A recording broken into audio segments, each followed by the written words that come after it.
Salut à tous les amis, salut YouTube, c'est Mika. Bonjour YouTube, bienvenue à vous.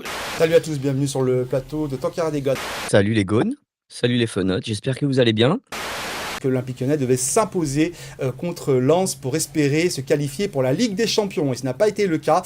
L'Olympique Lyonnais a perdu le foot à domicile. Une défaite qui fait très très mal parce que c'était le match qu'il fallait gagner comme je vous l'avais dit. Plus les années vont, plus ils me déçoivent. Mais ça dépend en fait. Mais là, ils ont fait fort quand même. Là, ils ont fait très très fort. C'est globalement fini à moins d'un miracle pour la qualification en Ligue des Champions et c'est pas volé. On est déçu de l'attitude des joueurs qui ne sont pas des gagnants. On a vu que être bon sur le terrain ne suffisait pas pour ce genre de match-là. Les tribunes, j'ai quand même senti, hormis les stats, puisqu'on s'en fout d'avoir tiré 18 fois au but, quand tu es dans une surface et puis que tu n'as pas envie de tirer, que tu préfères dribbler ou à chaque fois jouer vers l'arrière, j'ai pas ressenti la même envie que contre Rennes. Donc oui, je suis déçu. À un moment donné, quand tu es nul dans la surface adverse et nul dans ta surface, il n'y a pas de secret. Et la vérité, c'est que cette équipe, elle sait sortir des ballons. Elle sait faire des petites passes jusqu'aux 30 mètres adverses. Ça, les petites combinaisons, il y a du monde. Il y a de la qualité individuelle. Un Noël qui techniquement a plein de beaux joueurs de foot. C'est vrai, je l'ai dit, Cherki, Almada, Fofana, Mikotadze, Tolisso, il y a plein de bons profils de joueurs de foot. Mais quand offensivement tu n'es pas clinique et quand défensivement tu l'es encore moins, c'est trop compliqué. Contre Lens, l'OL a touché 75 ballons dans la surface adverse, soit le plus haut total pour une équipe dans un match de Ligue 1 depuis qu'Opta collecte ces données. Mais pour marquer, il faut un centre et une tête de Mikotadze. Vous allez me dire que c'est son jeu de tête le meilleur truc de Mikotadze? À ce moment-là, recrutons Ludovic Ajort ou Steve Mounier. Hein. Effectivement, on a eu la possession. Effectivement, on a eu plus de 50 ballons dans la surface adverse. Par contre, en termes de tir, j'ai pas vu de tir. Un Noël qui, oui, a eu globalement une forme d'emprise technique, c'est vrai, avec une possession à 69%, c'est énorme, c'est vraiment beaucoup, mais qu'est-ce qu'on en fait? Pas grand-chose. Et au final, ça aboutit à un match où l'équipe protagoniste se heurte à un mur durant quasiment tout le long du match. Je vous rappelle, à toute fin utile, que le RC Lens a perdu 4-0 contre Auxerre le week-end dernier. Je vous rappelle également que le RC Lens a perdu contre Reims il y a 3 semaines. Le RC Lens arrive à Lyon, mais le bus, d'ailleurs bravo à eux de jouer fièrement leur vie, si toutes les équipes pouvaient faire comme ça quand elles n'ont rien à jouer, ce serait super. On est frustré et un peu trahi pour le foot. Oui. Quand l'adversaire vient pour ne pas jouer, pour attendre, il a bien sûr le mérite d'avoir sa stratégie, mais je pense que les gens qui viennent au stade se sentent un peu trahis aussi, car ils veulent voir du jeu, pas des joueurs toujours par terre. Fonseca, je pense qu'il a un problème qui trop souvent se produit au cours des matchs, c'est la lecture des matchs. Je trouve qu'il y a des moments de match où il faudrait changer quelque chose, il faudrait changer l'histoire du match, renverser la table. Et ça, il a un peu de mal à le faire quand même. C'est la même situation où vous avez un attaquant qui avance et il n'y a pas un joueur à 10 mètres alentour. Zaroury, il a, je crois, peut-être 2-3 secondes pour lever les yeux, avancer, ajuster, tirer. C'est pas possible. Bon, qu'est-ce qu'il fait? Il pose sa tente, il fait chauffer le barbecue, il allume ses merguez et il envoie une patate. Bah oui. Là, sur ce match-là, le Lensois a frappé de 25 mètres, il met une pleine lune magnifique, exceptionnelle. Nous, on l'a pas tenté cette frappe-là, donc on risquait pas de faire sortir le bloc adverse. On n'a pas trouvé le moyen de faire sortir cette défense pour trouver des passes dans l'intervalle, entre les lignes, et peut-être se procurer d'autres occasions, parce qu'on frappait pas de loin. Lyon cherche une place en Ligue des Champions. Je trouve ça pas normal que ce soit Lens qui est plus couru que l'OL. Mais le constat est là, il est devant nous, il manquait trop de choses. Je pense qu'il manquait trop de choses à l'OL pour être vraiment, en fin de compte, un candidat crédible au top 4. On a fait quoi? Une fois 4e depuis le début de saison? Une fois 4e sur une journée. C'est-à-dire que l'Olympique Lyonnais a été une seule fois 4e. Bon, je ne sais pas si on se rend compte, on n'a même pas été une seule fois sur le podium. J'aurais aimé que ce soit moins grave, cette défaite. J'aurais aimé être déçu de ne pas aller en Ligue des Champions, mais pas avoir peur pour mon club. Et ce soir, j'ai peur pour mon club, j'ai peur pour la survie de mon club, parce que les chiffres, on les connaît. Et parce que pour comprendre la situation de l'OL, il faut s'intéresser aux chiffres, il faut s'intéresser à la compta, il faut s'intéresser au compte de résultats, à comment fonctionne la DNCG, à comment fonctionne la multipropriété, comment fonctionne la finance sur les marchés américains. Et ça, j'en ai ras-le-bol. J'en ai plein le cul. C'est la reculade, c'est la débandade. Défaite à Monaco, adieu la Ligue des Champions. L'Olympique Lyonnais a décidé une nouvelle fois de perdre le foot. Une fois n'est pas coutume. Défaite 2-0 sur la pelouse de Monaco. J'en ai plein le cul d'une saison qui a été une énième fois décevante, d'un Money Time qui a été saccagé par des choix du coach que je ne comprends pas. Il y avait un choix fort, le fameux choix fort de Paulo Fonseca. Vous vous rappelez les choix forts de Paulo Fonseca? Vous vous rappelez? Le choix fort, c'était Akoku contre Manchester United. C'était Akoku contre Manchester United à nouveau. C'était le derby de mettre Verretou. Ne réinvente pas ce putain de sport qui est le foot en mettant Cherki sur le banc pour jouer Monaco chez eux. C'est un non-sens complet. Moi, je comprends pas Oui. qu'encore une fois, on tente un coup. En fait, on arrive à Ouais, Monaco, c'est ça. on n'a jamais joué en losange, on tente un Jamais. coup alors qu'on a des certitudes dans notre 4-3-3. Donc, j'arrive pas à comprendre. Matic et Verretou qui sont coupables aux environs, alors peu avant l'heure de jeu, coupables d'une erreur terrible. Un coup franc où il y a zéro pression, Matic le joue, Verretou fait une remise moisie sans pression. Matic trop court dans la foulée de transition, frappe Minamino, frappe clinique. Lucas Perry qui est de moins en moins décisif, frappe but, voilà, c'est comme ça. Après, on a un deuxième but sur corner. Je sais même plus si c'est sur corner ou sur coup franc, mais c'est une tête de Zakaria. Bah, évidemment, un ballon aérien dans la surface. Tanner Tessman, il fait 2m15. Moussa Niakhaté, il fait 3m50. Incapable de prendre un ballon dans les airs, comme d'habitude. 2-0, on remballe. On oublie le football, on oublie les rêves. Encore un grand match pour nous, un grand rendez-vous, et une énième fois, ça a fait une grosse diarrhée dans le froc de pas mal de joueurs qui ont fait des erreurs individuelles qui plombent littéralement l'équipe. Mais Verretou donne mal à la tête, effectivement. Franchement, on l'avait déjà dit Pas, que... pas qu'à la tête. Hein. Mais oui, c'est Oui, parce qu'on reste poli. Il y a des jeunes qui nous regardent. Verretou, il se barre et on le fait jouer. C'est un scandale. Voilà, c'est un scandale de faire jouer un joueur qui a dit en haut et fort qu'il se barrait. Moi, je comprends pas. Le mec qu'on a recruté le 4 septembre. Hein. Ouah, super le Joker. Vite, Jordan Verretou. Grosse expérience à l'OM. Super joueur. C'est le meilleur de nos milieux de terrain. Même moi, j'ai fini par y croire quand on m'a dit ça.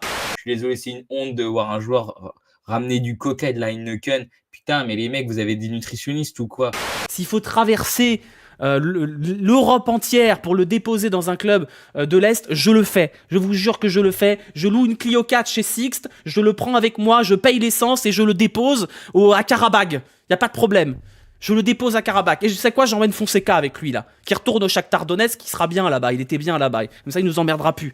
Je pense qu'il a même perdu son groupe. Et de ce que je sais de la part de certains joueurs, il a perdu certains joueurs. Matic. C'est sûr que quand il a Corentin Tolisso à côté de lui, bah c'est pas la même mayonnaise, quoi. Et par rapport à son attitude, vous estimez qu'il n'a pas à faire ça, même s'il a peut-être des raisons? Sa sortie, elle est honteuse. Elle est honteuse. Même pas sur le banc, il prend la veste, il part directement au vestiaire. Quel message tu peux renvoyer à tes collègues sur un terrain de foot, surtout les plus jeunes, comme Fofana, Cherki, qui eux ont besoin de modèles, de références, d'exemples, comme Matic. Quel message tu leur envoies quand tu fais ça? Je pense qu'un joueur comme ça, avec toute l'expérience qu'il a, s'il sort comme ça, c'est qu'il a des bonnes raisons de Ouais, sortir. de toute façon, ça fait plusieurs c'est pas semaines. anodin. Ouais, Ouais, je suis d'accord avec c'est- On pas le sait, ça fait plusieurs semaines, effectivement. On toi. Le l'avait... torchon brûle, Razik. Le torchon brûle, mais effectivement, et qui s'y retrouve plus. Il était très proche de Pierre Sage et de Jamel Alioui. Oui. Il trouvait qu'il y avait du bon travail effectué par ces deux entraîneurs, par l'entraîneur et par son adjoint. Pour lui, l'OL a même régressé au niveau des entraînements, au niveau des Au niveau consignes des résultats. données. Bassi a pris un carton jaune, tiens. Bravo à lui. C'est trop facile d'arriver au mois de mai et de dire qu'on a été nul toute la saison, alors que ce n'est pas vrai. Les gens aiment bien rendre la chose dramatique et dire qu'on a été nul depuis août. Ce n'est pas vrai, on a fait de gros matchs. Il y a des joueurs avec de très hautes statistiques. C'est trop facile de dire qu'on n'a rien donné cette saison. On a tout donné ce soir, donc c'était samedi soir. Et même des buts. Mais on a aussi donné les buts, on fait des erreurs, mais il n'y a pas à remettre en question l'investissement des joueurs. Et au moment où l'OL prend le deuxième but, il y a la moitié des joueurs qui sont là genre « Eh vas-y ». Moi, j'ai le droit devant ma télé de faire « Eh vas-y ». Moi, je suis pas payé des centaines de milliers d'euros pour jouer au foot. Ils sont là genre « Eh vas-y, c'est bon ». Bah cassez-vous en fait. Mentalement, ils ont lâché, parce que je pense vraiment, et c'est implacable ce que je vous dis là, les gones, je pense que nos joueurs se sont dit, c'est trop dur, c'est trop fort, c'est trop grand, c'est trop gros, l'obstacle est beaucoup trop grand pour nous. La série en cours, l'OL, on est loin du compte, quoi. Donc, aussi bien sur la production que sur l'état d'esprit, que sur beaucoup de choses. Donc, peut-être que finalement, l'OL est à sa gâche. Dans le même temps, Lille s'est incliné, Nice s'est incliné, Strasbourg s'est incliné, et l'OL aurait pu, contre toute attente, contre toute logique, revenir à la 4e place en cas de victoire ce soir. Mais évidemment, cette saison pue jusqu'au bout. Il y a un monde où on peut finir éventuellement, potentiellement. Alors, la 4e place, il faut une différence de but plus large, ça va être compliqué. On va dire entre la 5e et la 6e place, ça reste encore jouable. Il faudrait que Lille fasse potentiellement un nul. La différence de but soit un peu plus élevée, je crois qu'elle est un peu plus élevée. Et que Strasbourg, pareil, perde ou fasse un nul. Et tu te retrouverais en Europa League si tu gagnes contre Angers. Ça y est, saison terminée, effectivement, saison terminée, avec ce succès de l'Olympique Lyonnais contre Angers. Quelques instants plus tard, le multiplex de DAZN se met un petit peu en branle et on apprend que côté Strasbourg, ce match important entre Strasbourg, qui est l'un de nos concurrents pour les places européennes, et Le Havre, penalty pour Le Havre de Digard. Et là, c'est Abdoulaye Touré qui s'y colle, balle de 3-2 pour Le Havre. C'est fini! C'est fini. Quel chat. Oui! La patchole après la chatte amusée! C'était un bon match de fin de championnat où l'OL a maîtrisé son sujet assez largement et où ils ont régalé un peu les supporters. Donc voilà, on a fini comme il fallait. C'était quand même très poussif. On jouait à Angers qui n'a rien à jouer, 11 absents. Ils ont fait le job et Strasbourg n'a pas fait le sien. Donc ça nous a permis de grappiller une place et avec peut-être l'espoir, grâce à Paris, d'avoir la vraie Ligue Europa. Moi, je pense que le PSG va gagner la Coupe de France, logiquement. Finale de Coupe de France, le Paris Saint-Germain s'est imposé face à Reims en finale 3-0, sans grande surprise. Je le dis franchement, l'Europa League, pour moi les amis, c'est la compétition européenne qui est la plus dimensionnée pour l'OL, j'en suis convaincu. On a vu des explosions de joie, ils étaient tous rivés sur leur smartphone pour voir la fin du match de Strasbourg. Donc il y a eu des explosions de joie. Certains diront sur les réseaux sociaux que c'était un peu trop pour une simple qualification en Ligue Europa. Je suis content parce que ça fait descendre Saint-Etienne. Je suis content parce que ça fait en barrage Jonquière. Donc on revient sur ce match. Penalty pour Alex Lacazette qui le tire, qui le transforme avec son style habituel et qui marque son 200e but en Ligue 1 pour ses grands adieux. Alex, on en reparlera après. J'ai eu l'impression qu'après le premier but, c'était quand même autre chose, quoi. C'était beaucoup mieux. Simple, ouais, c'est vrai. Dans la foulée, avec le doublé de Lacazette sur une passe délicieuse du droit de Cherki, le 201e but d'Alex Lacazette. Beaucoup de joie, de fierté.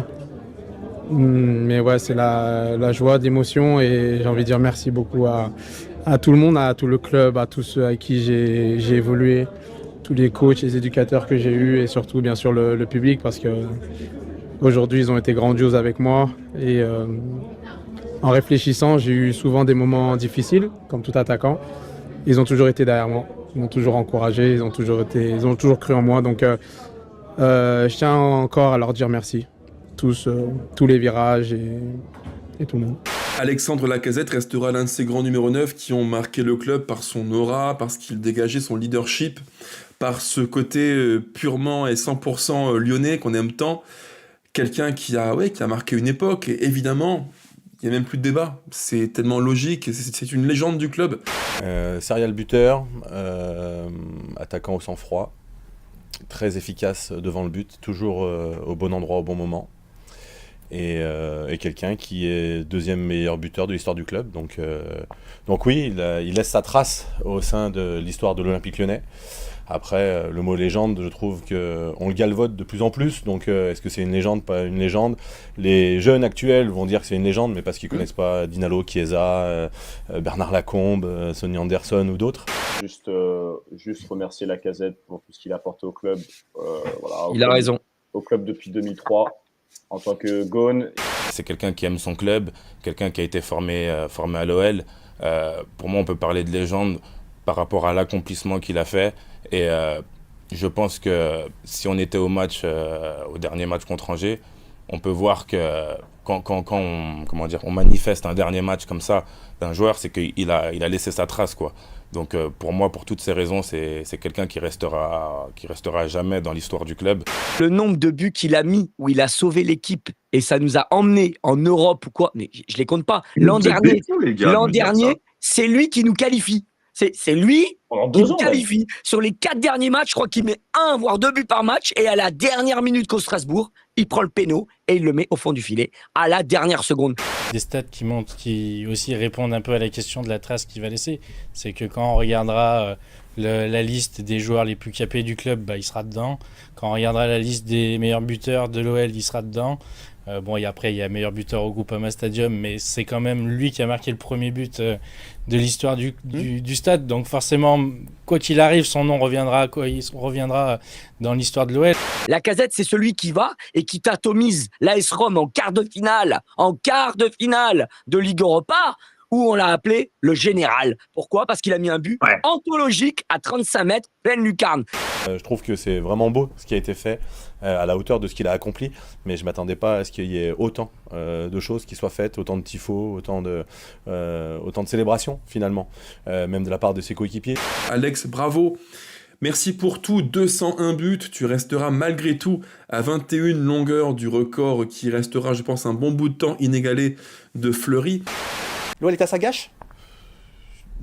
Aujourd'hui, je vais te dire non. Est à sa gâche par rapport à sa maîtrise, à sa maîtrise mentale des événements, où effectivement on a eu une période de 10-15 jours où on n'a pas maîtrisé nos émotions et on n'a pas su se remettre de la désillusion mancunienne face à Manchester United en Ligue Europa. Moi je suis un peu frustré parce que je pense que cette équipe a le mérite d'avoir 4 ou 5 points de plus. Quand tu regardes 2-3 matchs où on a laissé passer l'occasion, on aurait pu finir 3e assez largement quand on voit le classement final. C'est ça moi qui me déçoit. L'OL est à sa gâche par rapport aux prestations qu'ils ont fournies. L'OL n'est peut-être pas à sa gâche par rapport à ce qu'ils auraient pu faire. Ça, c'est les budgets de Ligue 1. Alors, je veux bien qu'il y ait une grosse différence avec Paris et les autres. Mais moi, si je regarde ce classement, allez, j'accepte que Monaco, vu qu'ils ne payent pas de charges, et encore, il faut savoir que Monaco ne paye pas de charges sur les joueurs étrangers. Les joueurs français payent des charges. Donc, tous les joueurs français chez eux, ils payent des charges. Donc, regardez, pour moi, on doit être dans les 2 premiers, dans les 3 premiers tous les ans. 4 maximum. Depuis 2000... Alors, bon, il y a eu la saison avec El Famoso Epidémie, on était 7e. En 2021, c'était 4e. En 2022, c'était 8e. En 2023, c'était 7e. Et en 2024 et en 2025, c'était 6e. Pour un club qui est dans le podium des budgets, ça fait très, très mal. L'OL m'a rendu malheureux cette année, l'OL m'a rendu triste, les week-ends ils ont été niqués à cause de l'OL et parfois pas que les week-ends. On n'a pas eu le droit cette saison de vibrer plus que de manières éparses. On a eu plusieurs déconvenus parmi les pires de l'Olympique Lyonnais, la défaite contre l'OM à domicile, l'élimination honteuse contre Bourgoin en Coupe de France qu'on a presque oublié tant il y a eu de déception. Par la suite, on a eu cette élimination contre Manchester United qui restera à jamais l'une des pires éliminations européennes de l'histoire de l'Olympique Lyonnais. On a eu la défaite dans le derby. Derrière, on a eu cette défaite contre Lens alors que tout était encore plus jouable pour la Ligue des Champions et désormais on aura cette défaite contre Monaco. L'Olympique Lyonnais cette année n'aura pas été capable d'être au rendez-vous une seule fois dans les gros matchs où on l'attendait et c'est bien ça le problème. Dans les gros matchs, si je me fie au bilan de Fonseca qui apparaît à l'écran, dans quasiment tous les gros matchs, dans tous les grands rendez-vous, c'est défaite. C'est factuel. Avant que Fonseca arrive, j'entendais des Lillois, des supporters Lillois qui disaient Fonseca c'est bon, pas contre les gros. Et si on fait un récap de tous nos matchs contre les gros, dès qu'il y a un truc à enjeu, on se chie dessus. Et également, on n'oublie pas, 9 mois de suspension pour avoir fait un tête contre l'arbitre. Bravo, Paulo Fonseca. J'attends les anti-Sage aussi, puisque Sage nous laisse à 2 points de la 4e place quand il se fait virer. 6e saison sans Ligue des Champions. Bravo. Ça enlève la justification d'avoir enlevé Pierre Exactement. Pour le coup, et pour un résultat qui est moins bon en termes de points pris. Tu fais une 6e place. Quand je suis arrivé, personne ne m'a signifié concrètement que l'objectif était une qualification en Ligue des Champions. Je ne suis pas venu pour 5 mois, j'ai signé 2 ans. Donc soit il prend les gens pour des imbéciles. La direction qui fait des choix lunaires comme de virer un coach qui est 5e. Il y a tout le gratin du foot qui n'a pas compris, à part quelques bornés qui ont dit oui, mais c'est un prof de PS, faut le virer parce qu'il n'a pas de charisme. Mais on vire pas un mec qui a 3 nuls et une défaite, hein, même s'il est 5e et qu'il est dans une mauvaise dynamique. Parce que là, qu'est-ce qu'on fait? On vire Fonseca du coup? Puisque là, il est dans une dynamique bien plus catastrophique. Qu'est-ce qu'on fait? On vire Fonseca? Donc John Textor, effectivement, en zone mixte, il est venu me voir dans l'oreille, il m'a soufflé qu'il avait de l'argent. Si j'avais bien compris qu'il avait de l'argent. Donc moi, j'espère pour lui qu'il a de l'argent. J'ose espérer qu'il a de l'argent, mais on attend toujours. Il y a l'IPO de John Textor, il y a les ventes de Crystal Palace, il y a la DNCG, il y a le Mercato, il y a le ouin-ouin constant dans les médias. On n'est jamais en vacances avec ce club de merde. C'est infernal. Sous Textor, c'est moins d'actifs, c'est plus de dépenses et c'est surtout plus de dettes. Plus de dettes. Donc arrêtons les mensonges et je pense qu'il est grand temps que collectivement on se réveille dans le stade, en tribune, sur les différents réseaux. Je pense qu'il faut que collectivement on se réveille et qu'on dise stop à cette mascarade-là, il faut maintenant changer. John Textor, il nous a dit, la DNCG, ils comprennent rien. Les commissaires aux comptes, ils comprennent rien. Jean-Michel Aulas, il comprend rien. Les journalistes sont méchants aussi. Voilà, les journalistes. Méchants Régis Dupont, qui fait de la désinformation.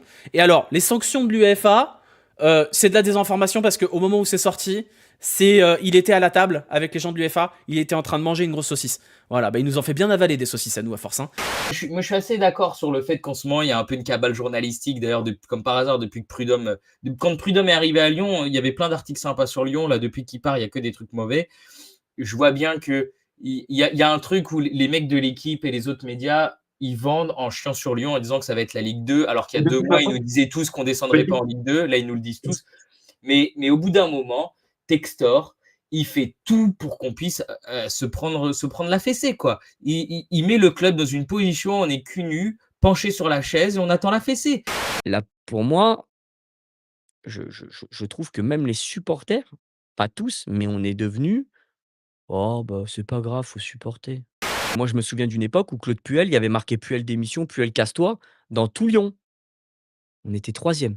Les Badgones écrivent le message suivant. Avec Textor, va-t-on en Ligue des Champions? Non, donc dehors. Message très clair. Des mecs qu'on nomme aussi entre les anciens Marseillais, entre des mecs qui n'ont pas réussi dans les clubs avant. Je pense à Louis-Jean par exemple.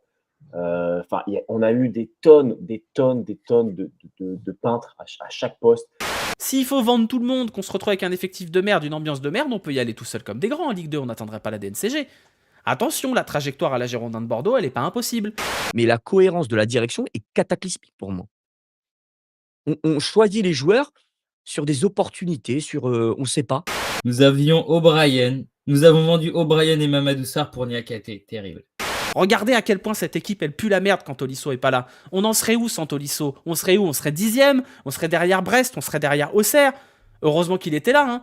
Oubliez pas, hein. Qu'est-ce qui a sauvé cette saison? Qu'est-ce qui a sauvé le club cette saison, hein? C'est pas Alexandre Lacazette, c'est pas Miko Tadze. Hein. Ils ont fait on and off. Un match bon sur 2 et encore Lacazette, c'est peut-être 1 sur 3. Je l'aime d'amour fort. Le mec est arrière droit, il vient dépanner arrière centre, c'est le meilleur des 4. Des 4 titulaires, là, des 4, là, des trombones, là. C'est le meilleur. Je pense même que c'était le meilleur, même si on a mis Maitland Nice. Alors lui, c'est incroyable. Il a récupéré un nombre de conneries en profondeur, mais juste exceptionnel. À la fin, je pense qu'il était cramé au sol sur la fin de saison, le pauvre. Parce qu'il a donné, il s'est même blessé. Le mec a 32 ans. Il s'est jamais caché au club. C'est vraiment un amour. Alors lui, c'est non seulement un amour sur le terrain, mais en plus, c'est un amour dans le jeu. Une combativité incroyable, une justesse technique, bon dans la relance, bon dans la prise de profondeur. Il n'a juste qu'un seul défaut pour moi, c'est que par moment, au lieu d'aller au duel, il recule. Il fait du recul-frein. Mais sinon, c'est quasiment un joueur parfait. Et si vous le permettez, j'ai aussi une pensée pour Ryan Cherki qui fait une saison de très grande qualité et qui finit meilleur passeur de Ligue 1 devant un certain Bradley Barcola. Bravo Ryan, quelle progression! Voilà, merci à vous. N'oubliez pas les petits pouces sur YouTube. Je vous souhaite à tous une bonne fin de soirée. Courage à vous, courage à nous. Évidemment, rendez-vous l'an prochain pour une nouvelle saison.